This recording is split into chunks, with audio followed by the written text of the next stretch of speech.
மக்களே, நம்ம நிற்கிறது வந்து இடம் வந்து முன்சிறை பக்கத்தில் ஒரு வைத்தியசாலை ஒன்று இருக்கு மக்களே.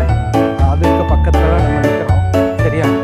இடத்த மட்டும் கொஞ்சம் பாருங்க மக்களே, காமிச்சு தரேன். சரியா?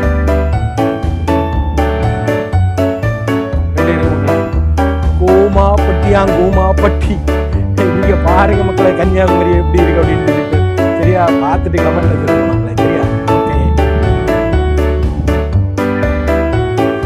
மக்களே பாருங்க, நம்ம இன்னைக்கு வந்திருக்கு எங்கேன்னு பார்த்தீங்கன்னா முன்சிறை, கன்னியாகுமரி மாவட்டத்தில் முன்சிறை பக்கத்தில் உள்ள இந்த இடத்துக்கு தான். இந்த இடம் வந்து ராவணன் சீதையை சிறைபிடித்த நேரத்தில் இந்த பகுதி வழியாக தான் போனாங்க அப்படின்னு சொல்லிட்டு சீதையுடைய கண் பதிவு இருக்கு அப்படின்னு சொல்கிறாங்க. சரியா தெரியல, நான் கீழே போயிட்டு உங்களுக்கு காமிச்சு தரேன்.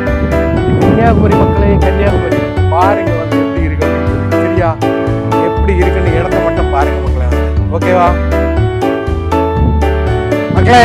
இதான் வந்து சீதை கண், அதாவது ரெண்டு பக்கமும் இருக்கு, நடுவுல மூக்கு இருக்கு பாருங்க. அது பக்கத்துல வச்சு நான் காமிச்சு தருவேன். இந்த சீதை கண்ணுக்குள்ள இதுல கீழே விழுந்தாச்சுன்னா எங்க போவேன்னு சொல்லிட்டு நீங்க தெரிஞ்சா கமெண்ட் பண்ணுங்க மக்களே. சில பேர் சொல்லுவ எங்கக்கா, கடலுக்கா, தேங்காய் பண்றேன் கடலுக்கா, சில பேர் சொல்லுவ கடலுக்கு போவோம்னு. நீங்க தெரிஞ்சா அதை கமெண்ட்ல சொல்லுங்க. சரியா மக்களே? மக்களே இந்த வியூவை பாருங்க மக்களே, எப்படி இருக்குன்னு பாருங்க.